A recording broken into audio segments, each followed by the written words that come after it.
Salut, c'est Shep, bienvenue dans cette nouvelle tanière des JCE TV. Cela faisait très longtemps que je n'avais plus fait une petite vidéo tanière, mais comme je suis en vacances et que j'ai un peu le temps, je me suis dit, allez, pourquoi pas une petite vidéo tanière pour vous parler de quoi? Eh bien, pour vous parler des extensions de Bullet. C'est un open the box ici, parce que vous le savez, j'aime beaucoup le jeu Bullet, qui n'est sorti en français pour l'instant que avec sa version cœur, Bullet cœur, alors qu'en version originale, il y a énormément d'extensions qui sont sorties, outre l'extension Bullet Étoile qui va arriver en français au mois de mai. Il y a Bullet Patoon, Bullet Pow en anglais, Bullet Palette, Palette aussi en français si je devais traduire, Bullet Orange, et puis le nouveau Kickstarter qui euh, est sorti récemment qui va apporter encore de nouvelles extensions. Et donc, j'adore Bullet, j'ai poncé Bullet, j'ai d'ailleurs fait deux vidéos sur cette chaîne au sujet de Bullet, hein. Donc si ça vous intéresse de voir mon top 8 héroïnes et mon top 8 boss pour le jeu combat de boss, pour le mode de jeu combat de boss, eh bien, deux vidéos ont été tournées sur cette chaîne. Et aujourd'hui, je voulais vous présenter les extensions parce que j'ai fini par craquer. Je me suis dit, ce que j'attends, que Matago daigne traduire Bullet. C'était trop long. C'était trop long, donc tant pis, Matago, perdez un client. J'ai choisi de passer à la VF, c'était bien trop long d'attente. Et encore, les petites extensions dont je vais vous parler, c'est pas du tout garanti qu'un jour elles verront le jour en version française. Eh bien, en fait, Bullet, même si vous êtes allergique à l'anglais, n'est pas du tout compliqué à jouer en version originale parce que tout est sur l'iconographie des cartes. Il y a juste le pouvoir unique de votre héroïne à connaître. Et si vous jouez en combat de boss, le pouvoir du boss. Et c'est tout. Pour le reste, les cartes, il n'y a pas de texte sur les cartes. Il y a du texte, mais du texte d'ambiance. Il n'y a pas de texte de mécanique de cartes. Donc ça se joue très très bien en VO. C'est pas du tout un gros effort de la jouer en VO. Et donc, bah voilà, je vous encourage, si vous aimez Bullet, à trouver ces extensions en version originale et à y jouer. Et donc je me suis dit, je vais faire des petits open the box de ces extensions de Bullet pour ceux qui aiment le jeu, pour voir ce que vous aimeriez, vers quoi vous aimeriez aller vers les extensions si vous en voulez une. Alors, chaque extension, trois pour l'instant sont disponibles, hein, c'est Bullet Palette, Bullet Patoon, enfin Pao et Bullet Orange, plus Anne-Claire qui est un goodies bonus, c'est ce qui est trouvable hein, dans les boutiques en VO. Il y a moyen de trouver dans les boutiques en ligne en VO, même dans le monde francophone, hein, en Europe. Hein, pas besoin d'aller commander aux States ou en UK pour pouvoir trouver ces extensions. Alors aujourd'hui, je vais vous faire l'open the box de Bullet Pow, Bullet Patoon. Moi, je le traduirai par Bullet Patoon en français parce que c'est une petite patte de chat qui est sur la boîte à côté du mot bullet à la place du cœur parce que les quatre personnages dans cette boîte sont des félins. Ah, on connaît l'amour des personnages japonaises féminines pour les chats. Donc, nous avons quatre personnages et je vais vous présenter donc ces quatre personnages et leurs caractéristiques. Donc, je vais d'abord, dans cette première vidéo, vous présenter les quatre héros. Et si vous jouez en mode combat de boss, ce que je fais moi personnellement parce que je n'aime pas le jeu versus à bullet. euh, Pourquoi je n'aime pas le jeu versus à bullet? Parce que n'importe qui peut tricher s'il a envie. Je vais péter celui-là. Personne ne peut vérifier parce que chacun est sur son board avec le chrono qui tourne. Donc je trouve que le mode de jeu versus, il est juste. Bah, pour moi, c'est pas possible. Je peux pas psychologiquement jouer avec le mode versus parce que j'ai besoin de voir ce que font les autres. Et si je vois pas ce que font les autres, je peux pas savoir s'ils trichent ou pas. Oui, je sais, je suis un peu parano sur les bords. Mais voilà, j'ai eu une enfance entourée de tricheurs au jeu. Donc j'ai pas envie de revivre ça dans mes parties. Mais bon, le jeu solo combat de boss est excellent, vraiment. Donc c'est un vrai mode de jeu à part entière. C'est pas une variante du jeu de base, donc vraiment je vous conseille. Bref, allez, c'est parti. Premier personnage de cette boîte, Beethoven. C'est un chat. J'aime bien l'ironie du nom de ce personnage. Pour ceux qui ont connu la série de films Beethoven, le Saint-Bernard, évidemment. Donc, Beethoven, c'est un chat. Alors, son pouvoir, vision multispectrale, une fois pendant la phase d'option. Vous pouvez, donc c'est la phase principale des joueuses, du joueur. Il faudrait d'ailleurs que je reprenne le terme exact des règles pour ceux qui jouent en français, comme ça je ne fais pas de bêtises. Donc c'est le tour des héroïnes en fait, hein. Donc c'est la phase de sélection. Voilà, phase d'option, c'est la phase de sélection. Donc pendant la phase de sélection, vous pouvez choisir que votre prochain motif n'a pas de requirements, n'a pas de requis, n'est pas requis. Le prochain motif n'est pas requis, n'est pas obligatoire. Donc c'est pas mal, c'est pas mal. Donc si on regarde un petit peu ces motifs, ce sont des motifs difficiles. Voilà, ce sont des motifs difficiles. Soyons clairs, Beethoven a des motifs difficiles à réaliser. Pourquoi? Bah, parce qu'ils jouent tous sur les couleurs. Et à partir du moment où ça joue sur les couleurs, bah, c'est pas toujours simple. Alors ça joue sur les couleurs à la bonne place. C'est déjà ça. Donc le rouge est à gauche, le rose est à droite, le vert est au milieu, hein. Donc c'est la grille normale de Bullet. Mais ce sont des motifs difficiles. Regardez les conditions de ces motifs. Là, il faut 5 jetons de couleur positionnés d'une certaine façon, 3 jaunes, 4 jetons dont un vert. Enfin, voilà. C'est des motifs difficiles. Donc ils sont difficiles à faire, mais c'est des motifs puissants. Beethoven casse, nettoie 4 bullets, 4 projectiles pour chacun de ces motifs. Donc c'est potentiellement très fort. Vous avez potentiellement la destruction de 12 projectiles avec vos 3 motifs du tour normal. Donc c'est très fort, mais ils sont difficiles à rencontrer. Dès lors, pour vous aider à réaliser ces motifs, il y a le pouvoir de Beethoven qui vous dit le prochain motif n'a pas de condition. N'a pas de condition, ça veut dire quoi? Eh bien, ça veut dire que je n'ai pas besoin de rencontrer les conditions pour détruire les projectiles. N'a besoin d'aucune condition. Alors, voilà, le seul truc de Bullet, c'est que parfois il y a des petites zones d'ombre. Le jeu veut être simple en termes de texte sur les cartes, mais du coup, ça veut dire quoi? Pas de condition. Prenons par exemple celui-ci. Celui-ci, pas de condition, ça veut dire que j'ai pas besoin d'avoir les 2 jetons bleus ni les 2 jetons verts. D'accord? Mais donc je peux péter 4 projectiles. Maintenant, la question que je me suis posée, c'est est-ce que les 4 doivent quand même être alignés les uns avec les autres ou pas? Et en fait, si on prend stricto sensu, pas de condition, ça ce n'est pas une condition, hein. Le fait de casser les 4 là en ligne, ce n'est pas une condition. On n'est pas obligé de les avoir tous les 4 et on peut être en bord de grille, par exemple, et en péter quand même 3. Ça va? Donc c'est bien écrit dans les règles que les destructions de projectiles, là, le nettoyage de projectiles, ne sont pas des conditions. Ne sont jamais des conditions. Donc, mais il faut que ce soit quand même détruit en ligne.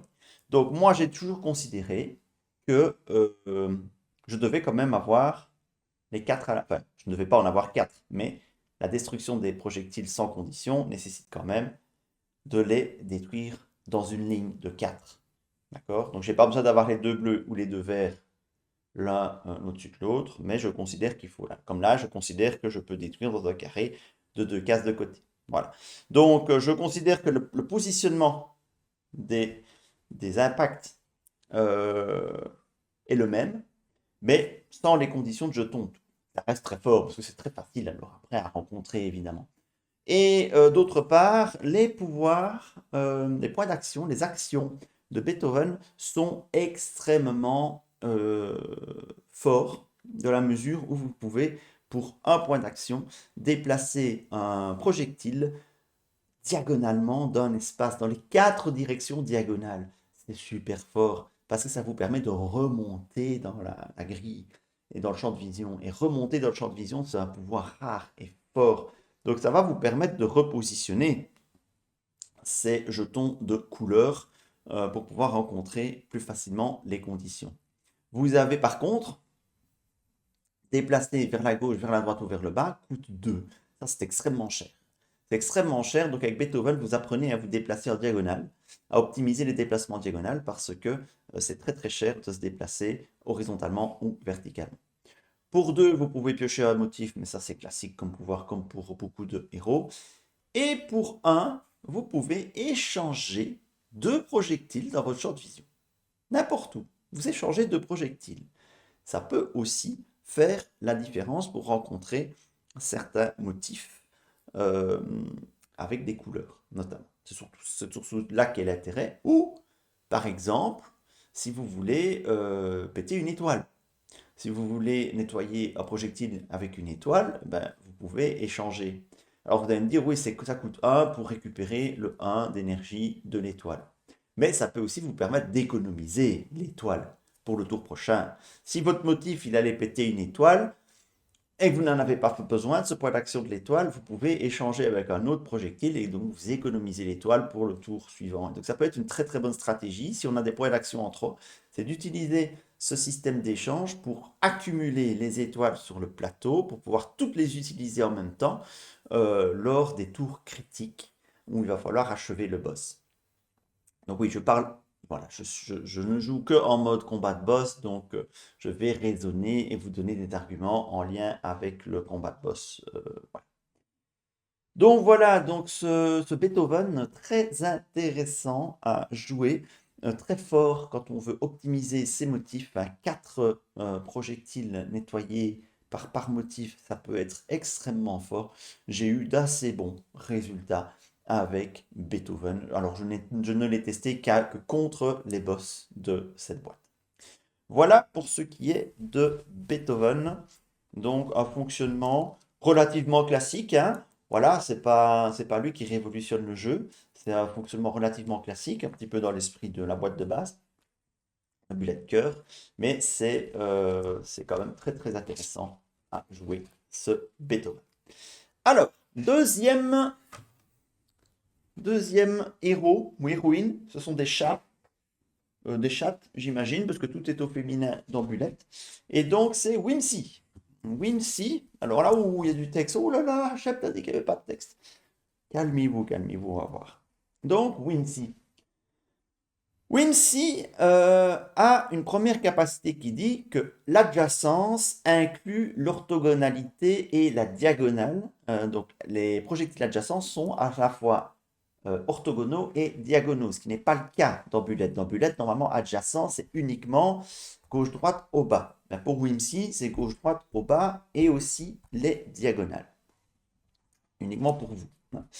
Vos motifs, donc les conditions de vos motifs impliquent des configurations de thingies, petites choses, j'imagine, dans votre champ de vision. Une petite chose décrit un certain projectile dans votre champ de vision. Alors, vous allez avoir, alors, pour bien comprendre, regardez ces cartes motifs. Alors ça change, hein. Ça, c'est totalement différent, c'est tout nouveau. Dans Bullet, vous avez des motifs qui en fait sont des combinaisons de petites choses. Et il va falloir retrouver ces combinaisons de petites choses pour pouvoir nettoyer jusqu'à 3 projectiles. Donc c'est toujours le même principe. Une combinaison de 2 petites choses. Là, la petite chose verte et la petite chose jaune. Et donc c'est en fait un billet de banque et du soleil. Et si vous avez les deux dans votre champ de vision, vous pouvez nettoyer jusqu'à 3 projectiles dans les 2 lignes centrales de votre champ de vision. Donc les 2 lignes centrales de votre champ de vision, je vais reprendre un champ de vision pour vous montrer. Voilà, les 2 lignes centrales, c'est ici. Hein. Pas très compliqué. Oui, donc Whimsy est la seule héroïne qui a du texte. Voilà. Donc, même si de nouveau c'est assez clair l'iconographie, mais il faut lire la petite phrase de texte en dessous pour savoir quoi faire. C'est peut-être le plus pénible si vous n'aimez pas du tout l'anglais. C'est peut-être le personnage le plus pénible. Et donc, ces petites choses, ça correspond à quoi? C'est ça qu'on veut savoir. Eh bien, la brique de lait, c'est un. Je vais garder mon champ de vision près de moi.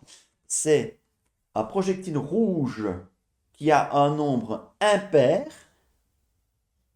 Alors, un projectile rouge ne veut pas dire dans la colonne rouge, hein. Attention. Parce que souvent, on peut faire le raccourci. C'est vrai que les projectiles rouges popent dans la colonne rouge, mais ils peuvent être partout dans le champ de vision, hein. Mais il faut un projectile rouge avec un nombre impair. Ça, c'est la brique. Le croissant, la Lune. La Lune, c'est un projectile bleu dans la ligne inférieure. Ça, c'est déjà plus compliqué à obtenir, le projectile bleu dans la ligne inférieure. En début de partie, ça peut être assez pénible. Le billet, c'est un projectile vert dans la colonne du milieu. Ça, c'est très facile parce que les projectiles verts, ils arrivent naturellement dans la colonne du milieu. Il n'y a pas d'autres conditions. Donc, c'est très facile d'avoir le vert. Le soleil, un projectile jaune sur la ligne supérieure. Ça, c'est encore plus dur parce que on ne peut pas remonter d'habitude. Mais vous allez voir, Wimsey a la possibilité de pouvoir remonter les projectiles, fort heureusement. Donc, un projectile jaune dans la ligne supérieure. Et enfin, le cookie. Le cookie, c'est un projectile rose, mais pas forcément dans la colonne rose, avec un nombre pair imprimé dessus. Voilà. Donc ça, c'est les conditions pour pouvoir jouer les petites choses qu'il faut rencontrer. Et donc, bah, par exemple, si je prends celui-ci, il me faut donc, comme condition de motif, entre guillemets, le motif, c'est un projectile vert dans la colonne du milieu et un projectile jaune sur la ligne supérieure. Si je rencontre les deux, d'accord, avec une autre condition, parce qu'il y a une troisième condition, c'est là que ça devient compliqué, même si. Donc il faut un projectile vert dans la colonne du milieu, un projectile jaune dans la ligne supérieure. Déjà ça, c'est pas facile. Ça joue sur les couleurs et ça joue sur les positions. Donc déjà ça, c'est pas facile.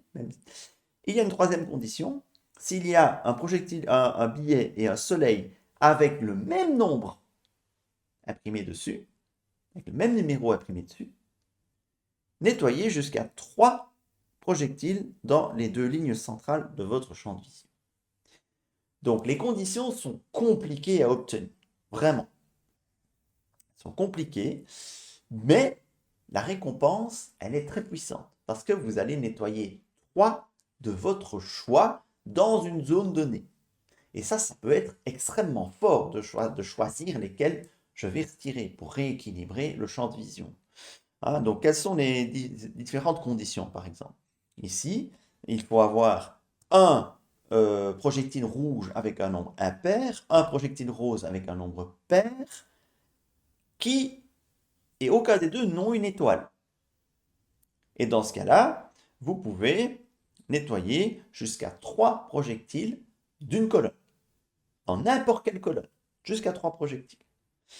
Ici, il vous faut donc un projectile bleu dans la ligne inférieure, un projectile vert dans la colonne du milieu, et il vous en faut même 2. Un projectile, ici la condition c'est une lune, un projectile bleu dans la ligne inférieure et 2 projectiles verts dans la colonne du milieu, pour nettoyer jusqu'à 3 projectiles dans une ligne.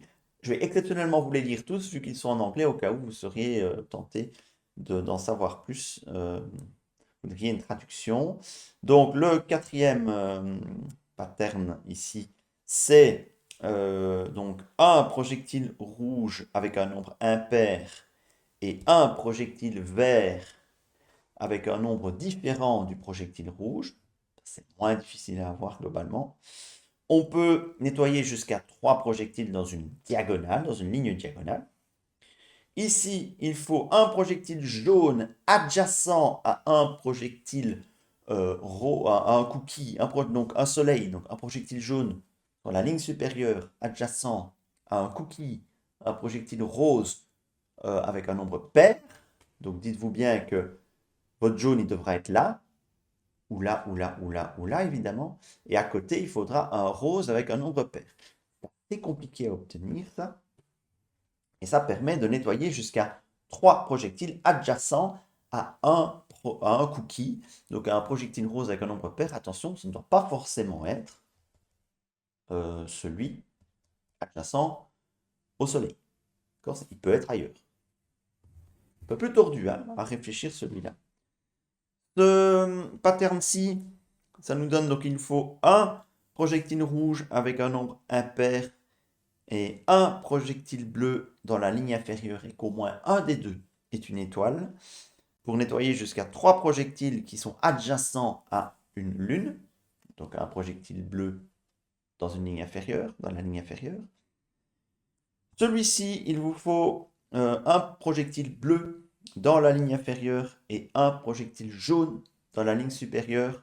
Et tous les deux sont dans la même colonne. Ça, c'est quand même assez pénible. Parce que naturellement, ces projectiles-là vont apparaître dans les deux colonnes. Alors déjà, il faudra en avoir un en bas, sinon il faut le déplacer en bas. Il faut en avoir un en haut, sinon il faut le déplacer en haut. Puis il faut forcément les déplacer dans la même colonne. Donc là, il y a des points d'action à dépenser pour obtenir celui-là. Et si on l'a, on peut nettoyer jusqu'à 3 projectiles dans la même colonne qu'une lune ou qu'un soleil. Alors ici, il vous faut une lune et un cookie dans la même ligne pour pouvoir nettoyer jusqu'à 3 projectiles dans la ligne supérieure ou inférieure de votre champ de vision. Ici, il vous faut une brique de lait et deux briques de lait et un soleil qui ne sont pas dans la même ligne. Les deux briques de lait ne peuvent pas être dans la même ligne que le soleil. Pour nettoyer jusqu'à 3 projectiles bleus ou verts dans votre champ de vision. Voilà. Et le dernier, il vous faut 2 projectiles verts ou plus, 2 billets ou plus, donc des projectiles verts dans la colonne du milieu, et un cookie ou moins, un projectile rose avec un nombre pair, pour nettoyer jusqu'à 3 projectiles verts, rouges ou jaunes, pardon, dans votre champ de vision. Bon, voilà. C'est un petit peu compliqué de s'y mettre quand même, dans ces petits thingies, dans ces petites choses. Il faut retenir ce qu'elles font, plus la condition supplémentaire. Donc Whimsy est assez tricky. Whimsy est assez tricky à jouer. C'est difficile d'atteindre les conditions. Alors, qu'est-ce qu'il a de particulier, le Whimsy, au niveau de ses points d'action? En quoi est-ce que ces points d'action l'aident? Première chose, très très bien, il a un mouvement vers le haut. Et ça, c'est vraiment très très bien. Ça lui offre beaucoup de mobilité. Il a besoin de ça. Il a vraiment besoin de ça parce que sinon, c'est trop compliqué d'avoir ces patterns. Donc, vous pouvez, pour un point d'action, déplacer gauche-droite au bas. Pour 4 points d'action, c'est excessivement cher. Vous pouvez piocher 3 patterns, 3 motifs. 4 points d'action. C'est très cher, mais vous pouvez piocher 3 motifs. Je l'ai rarement utilisé. Mais parfois, c'est nécessaire parce que vos motifs, la grille est tellement, le champ de vision est tellement mal configuré que vous rencontrez aucun de vos motifs. Donc c'est vraiment compliqué. Alors, pour 2 points d'action, c'est cher aussi, vous pouvez défausser votre main et piocher autant de cartes. Donc il a quand même la flexibilité de pouvoir renouveler sa main, ce que normalement on ne fait pas dans Bullet, hein, mais lui il peut renouveler sa main. Là par contre, c'est plutôt sympathique, pour 1 point d'action, vous pouvez placer un projectile de la réserve centrale et puis mettre un projectile de votre champ de vision dans la réserve centrale. Donc, c'est dans ce sens-là. Donc, le risque, c'est d'en piocher un. Donc, si vous êtes dans une grille saturée, c'est pas forcément un bon pouvoir. Par contre, ça peut être un bon pouvoir pour essayer de rencontrer une condition. Ou, au contraire, virer un jeton qui vous bloque dans une condition. Ça peut arriver. Et enfin, l'étoile, ça rapporte un point d'action et ils ont mis un petit easter egg dans le truc. Si c'est votre anniversaire, gagnez 2 points d'action à la place. Voilà. C'est rigolo cet easter egg, mais ça veut surtout dire que Whimsy est probablement un des plus tricky personnages à jouer dans Bullet. Voilà, soyons clairs, c'est compliqué. J'ai quand même réussi plus ou moins à faire des résultats, mais, par exemple, j'ai jamais réussi à battre Beethoven, enfin le boss Beethoven avec Whimsy. Et en mode standard, hein, en mode chrono, contre d'autres joueurs, je pense pas que Whimsy fasse le poids parce que c'est trop. Il faut vraiment beaucoup, beaucoup d'habitude avec les patterns pour pouvoir réagir de manière aussi rapide qu'avec un pattern classique. Donc voilà, Whimsy, j'ai envie de vous dire, prenez-le pour le combat de boss et si vous aimez un challenge, vous triturez les ménages. Mais je crois pas que c'est une bonne héroïne pour le mode de jeu versus. Voilà. Voilà. C'est un peu plus long l'analyse de Whimsy, mais voilà, il fallait un petit peu vous expliquer le principe. Au moins, c'est extrêmement original. Et on verra que son boss fonctionne avec la même logique. Mais ça, ce sera pour une prochaine vidéo. Troisième héroïne, il faut que je l'utilise au féminin dans ce jeu, de cette boîte, c'est Eluros. Alors, Eluros, il va jouer avec deux types de cartes. Donc, Eluros, c'est le chat de Edelmar. Et Edelmar est une sorcière, manifestement. En tout cas, elle aime bien avoir un chapeau de sorcière sur la tête. Et Edelmar, elle a des émotions. Et en fonction des émotions d'Edelmar, Eluros va avoir une capacité supplémentaire. Donc, on démarre la partie avec 4 émotions d'Edelmar. Au début de la phase de sélection, Edelmar est heureuse. On prend la carte Edelmar is happy et on la met. Donc, au début de chaque phase de sélection, c'est la même chose. 4, elle est heureuse. À chaque fois, on remet, si jamais l'émotion avait changé, on la remet au début de chaque phase de sélection. Chaque début de tour d'héroïne, en fait, fonctionne de la même façon. Et ça fait quoi quand elle est heureuse, Edelmar? Regardez un petit peu les motifs. Tous les motifs d'Eluros ont la même condition. Tous. C'est la même condition pour tous. 4 projectiles en carré. Tous. Vous voyez, c'est tous les mêmes. C'est la même condition pour tous. C'est à la fois un avantage, mais c'est à la fois aussi un inconvénient. C'est un avantage parce qu'à partir du moment où vous le rencontrez une fois, vous pouvez déclencher plusieurs motifs. Mais c'est aussi un inconvénient dans la mesure où si vous ne l'avez pas sur votre grille, voilà. Alors, c'est classique au niveau de la destruction, c'est 3 par 3, donc c'est pas plus puissant comme Beethoven. Donc c'est 3 par 3. Alors, qu'est-ce qui se passe quand Edelmar est happy, est heureuse? Eh bien, quand vous placez des projectiles, tous sont des 4. Oui, vous avez bien entendu, tous sont des 4. Alors, ça peut paraître surprenant. Parce que le 4, généralement, c'est le nombre qu'on déteste à Bullet. C'est le nombre qu'on ne veut pas piocher à partir d'un certain stade du jeu. On sait qu'il y a un peu moins de 4 que des autres numéros dans le bag.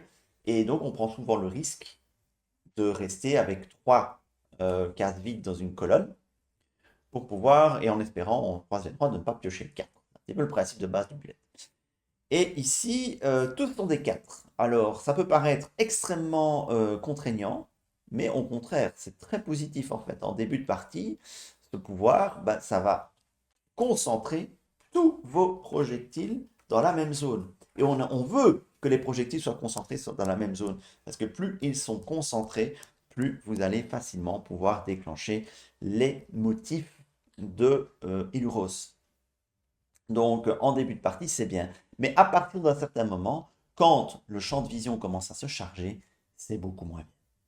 C'est beaucoup moins bien et on n'a plus envie que ce soit des 4, évidemment. Et donc, du coup, vous avez la possibilité de changer l'émotion d'Edelmar. Pour ce faire, vous devez défausser un motif de votre main pour pouvoir changer d'émotion. Ça, c'est très cher. Ça coûte 0 point d'action. C'est gratuit, 0 point d'action, mais vous perdez un motif. Perdre un motif, c'est cher parce que vous allez éliminer moins de projectiles dans votre champ de vision. Et pour récupérer un motif, pour en piocher un, il faut payer 2. C'est le prix normal, c'est le prix habituel. Mais voilà, donc c'est relativement cher. Donc vous pouvez changer l'émotion d'Edelmar gratuitement en défaussant un motif. Ça veut dire que vous n'allez pas pouvoir le faire 4 fois sur un tour.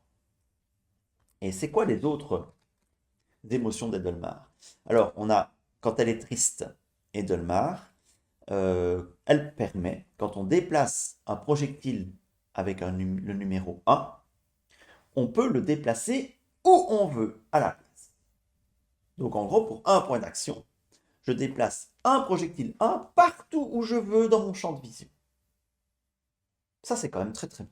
C'est une énorme souplesse. Mais il faut que le projectile soit un numéro 1. C'est une contrainte. Quand Edelmar a peur, ça c'est très intéressant, c'est plus défensif ceci. Quand vous devriez être touché par un projectile numéroté 3, vous le mettez dans la réserve centrale à la place. Donc les projectiles 3 ne vous touchent pas quand Edelmar a peur. Alors, ça j'ai bien envie de le tester contre celle qui indique. Ceux qui connaissent de la boîte de base, ce boss est épouvantablement difficile. doit être fort avec ce pouvoir-là. C'est une très bonne protection, hein. Ça vous permet de jouer beaucoup plus risqué. Vous pouvez jouer en laissant jusqu'à 2 emplacements vides dans une colonne. Ça, vous savez que si vous piochez un 3, il va être envoyé dans la réserve centrale. Donc ça vous permet d'essayer de remplir au maximum votre champ de vision, histoire d'optimiser les projectiles. On va voir que c'est doublement fort. On va le voir juste après. Et si elle est en colère, Edelmar, qu'est-ce qui se passe? Eh bien, après avoir utilisé un motif, vous pouvez nettoyer un projectile numéroté 2. N'importe lequel, tant qu'il est numéroté 2. C'est très intéressant, ça vous permet de passer à 4 la valeur de destruction de vos motifs. Donc lorsque l'on veut faire un gros nettoyage, eh bien, on va passer en colère. Mais dans tous les cas, ça nécessite de défausser un motif. Donc, on ne peut pas faire tout. Hein, les 4, on peut se dire, si on combine les 4 et qu'on les fait au bon moment, c'est super fort, chef. Oui, mais le problème, c'est que vous n'aurez jamais la possibilité de les combiner tous les 4, vu qu'il faut défausser un motif à chaque fois. Et donc, c'est très très compliqué, parce qu'il faut piocher des motifs au bout d'un moment, et ça coûte 2. Alors, il y a le classique pouvoir pour 1, vous déplacez un projectile à gauche, à droite ou vers le bas. Classique. Les étoiles donnent plus d'énergie. Classique. Et puis, il y a ce pouvoir-là. C'est un pouvoir assez cher. 2 points d'action. C'est cher. Mais vous allez faire quoi avec ces 2 points d'action? Pendant ce tour, le numéro sur les émotions d'Edelmar est 3. Ça veut dire quoi? Ça veut dire qu'au lieu, quand elle est triste, au lieu de déplacer un bullet numéroté 1, un projectile numéroté 1, c'est un projectile numéroté 3. Mais du coup, je ne peux plus déplacer de la même façon le projectile numéroté 1. Ça remplace, évidemment. Lorsque, ici, après avoir utilisé un motif, vous pouvez nettoyer un projectile 2, ça devient un projectile 3. Et ça vaut pour tout le tour. Hein.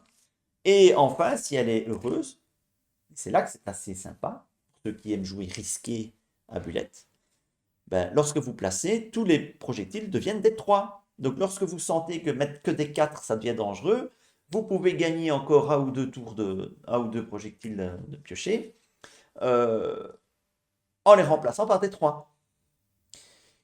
Mais évidemment, c'est 2 points d'action. Et 2 points d'action, c'est quand même cher. Et donc, c'est à utiliser avec beaucoup de prudence. Des 4 héroïnes de cette extension Patoon, c'est celui avec lequel j'ai eu le plus de mal. C'est celui avec lequel j'ai eu le plus de mal parce qu'en fait, on se rend compte qu'elle manque de puissance. Tout simplement. Ça détruit pas assez bien les projectiles. Alors, Whimsy les détruisait, certes que 3 par 3, mais il y avait une souplesse. On pouvait choisir dans une zone donnée les 3 qu'on pouvait détruire. Ici, on est obligé de détruire ceux que le motif vous impose de détruire. Et parfois, il y en a certains de ces motifs, il y en a un, pardon, qui va casser votre condition. Et les autres, ça tourne autour des 4, mais ça ne détruit pas ces 4, à part celui-là. Donc ça veut dire que vous aurez toujours un petit noyau de 2 x 2 qui va rester sur votre grille, et qui est embêtant lorsqu'après elle redevient heureuse et que tous les projectiles sont des 4. Donc, et le fait de devoir défausser un motif pour changer l'émotion d'Edelmar, c'est potentiellement moins de projectiles que vous allez nettoyer. Parce qu'il faut 2 pour repiocher un projectile. Et si vous voulez utiliser le trick 3 qui est fort, le trick 3 mais qui coûte 2, eh bien ça coûte cher. Et donc Eluros a des problèmes pour nettoyer son board, nettoyer son champ de vision. Et c'est très compliqué contre les boss qui mettent beaucoup de projectiles dans le champ de vision. Donc voilà pour Eluros. Pour moi, c'est le plus difficile à maîtriser des 3. Mais il est très intéressant, hein, le fait de pouvoir choisir de changer l'émotion d'Edelmar. On en arrive la quatrième héroïne de ce paquet, c'est Behemoth. Et Behemoth, sa première particularité, c'est d'avoir 20 motifs. Oui, rien que ça. Des motifs qui, allez, je vous en montre quelques-uns. Certains sont plutôt faciles, certains sont un petit peu plus compliqués. Pour vous faire une idée, hein, vous les voyez comme moi. Je ne sais pas jusqu'où je peux aller. Voilà. Voilà. Normalement, vous devriez les voir tous. Donc voilà, il y en a qui sont un peu plus faciles, il y en a qui sont un peu plus difficiles. Euh, c'est des projectiles classiques, pardon, des motifs classiques qui vont détruire jusqu'à 3 projectiles. Voilà, donc c'est relativement classique dans le fonctionnement de base. Mais la particularité de Behemoth, c'est d'avoir des pouvoirs très différents au niveau de ses points d'action, des actions. Donc, ok, on a l'action classique, déplacer vers le bas, à gauche, à droite pour 1. L'action classique, pour 2 points d'action, piocher un motif. Jusque-là, tout va bien. Là où ça devient intéressant, regardez, le coup, il est différent ici. Le coup, c'est une carte barrée. Ça veut dire quoi? Bien, vous devez défausser, et c'est ce qui est écrit sur son pouvoir, retirer de la partie un motif de votre pile de défausse pour nettoyer un projectile de la réserve centrale. Et ça sert à quoi de nettoyer un projectile de la réserve centrale? Ben, vous prenez un projectile de la réserve centrale, vous le mettez dans les prochains projectiles. C'est très fort. Ça augmente de 1 la réserve de prochains projectiles. Donc pour le combat de boss, ben, vous mettez un projectile de plus dans la réserve du prochain boss. Donc si vous arrivez à en nettoyer 9, ce qui est typiquement ce qu'on essaie de faire à Bullet, on a 3 motifs qui peuvent détruire jusqu'à 3 projectiles, donc on arrive à 9. Ben, si vous utilisez ce pouvoir-là, vous mettez le 10e et vous pétez 2 boucliers à la plupart des boss. Donc, c'est très fort. Mais il y a encore mieux. Si vous retirez de la partie 2 motifs, eh bien, vous pouvez nettoyer un projectile de votre champ de vision au choix. Les étoiles rapportent un point d'action comme d'habitude. Alors, ça peut paraître compliqué de se dire, oui, mais mes motifs, ils sont retirés de la partie, je ne pourrai plus jamais les rejouer. Sauf que, et là je parle pour le combat de boss, je ne sais pas ce que ça peut donner en versus, mais en combat de boss, je peux vous affirmer qu'on n'arrive jamais au bout des 20 motifs. La pioche ne l'épuise pas, parce que la partie est terminée avant. Behemoth est super fort. Parce que supposons, vous nettoyez 3 motifs, les 3 motifs que vous avez au début du tour devant vous, vous arrivez à les faire tous les 3, eh bien vous avez 3 munitions pour potentiellement aller nettoyer 3 motifs de la réserve centrale ou en nettoyer un de votre champ de vision, et encore là léger, et un de la réserve centrale. Donc en gros, vous avez potentiellement plus 3 projectiles nettoyés, plus 3 projectiles dans les prochains projectiles du boss, avec les 3 cartes, les 3 motifs que vous venez de réaliser. C'est super fort, vous allez très très régulièrement péter les boucliers 2 par 2 avec Behemoth. Et donc, sauf évidemment contre les boss, pour lesquels c'est pas conseillé de détruire 2 boucliers à la fois, ici, bah, ça va aller très très vite. Et donc, vous n'irez jamais au bout de votre deck de motifs. Et donc, vous pouvez sans aucun problème, toutes vos cartes dans la défausse, les utiliser pour les pouvoirs de Behemoth. C'est extrêmement fort et ça ne coûte pas de points d'action. Donc, du coup, vos points d'action, vous pouvez les garder pour repiocher des motifs ou pour déplacer vos jetons. Donc, vous êtes riche en plus. Vous êtes riche en points d'action. Vous avez la possibilité de nettoyer des projectiles supplémentaires ou d'en envoyer plus dans la réserve des prochains projectiles du boss. Et notez que si vous nettoyez de la réserve centrale un projectile avec une étoile dessus, vous gagnez un point d'action, bien évidemment, parce que vous nettoyez un projectile avec une étoile dessus. Donc, c'est énorme. Behemoth est énorme. Il est très fort. C'est de loin le plus fort de cette extension. Mais je me demande si, en prenant Belette Cœur et ceci, ce n'est pas tout simplement le plus fort des personnages de Bullet jusqu'à présent. Donc vraiment, c'est super. Alors c'est vrai que c'est pas aussi original que les autres. C'est classique, le fonctionnement. Mais c'est classique c'est un mode facile en fait. C'est un peu un mode facile. C'est comme si vous jouiez de manière classique, avec un Esphire Volkova, avec une Esphire Volkova, sauf que vous n'avez que 3 motifs, mais pour compenser le fait que vous avez un motif de moins qu'Esphire Volkova, vous pouvez très facilement détruire, nettoyer 3 projectiles supplémentaires. C'est donc plus fort techniquement que sur Volkova de mon point de vue, dans la mesure où vous pouvez choisir un projectile, choisir le projectile de votre champ de vision, ou bien vous pouvez aller nettoyer de la réserve centrale. Donc pour moi, c'est vraiment très, très, très, très fort. Behemoth est très, très fort. Alors, c'est pas invincible, j'ai quand même perdu. Sur les parties que j'ai joué 5 parties avec lui, j'en ai perdu quand même 2. Mais c'est surtout dû au boss plus qu'à Behemoth. Et aussi à. Voilà, Belette, il n'y a rien à faire, hein, ne nous le cachons pas. Ça reste un jeu où la chance joue un rôle, la chance au tirage joue un rôle. C'est un push your luck, hein, donc il faut à un moment donné ou à un autre dans Bullet, tu ne peux pas assurer une partie du début à la fin. Au bout d'un moment, il y aura toujours un risque à prendre au niveau de la pioche des jetons dans le bag. C'est le principe du jeu.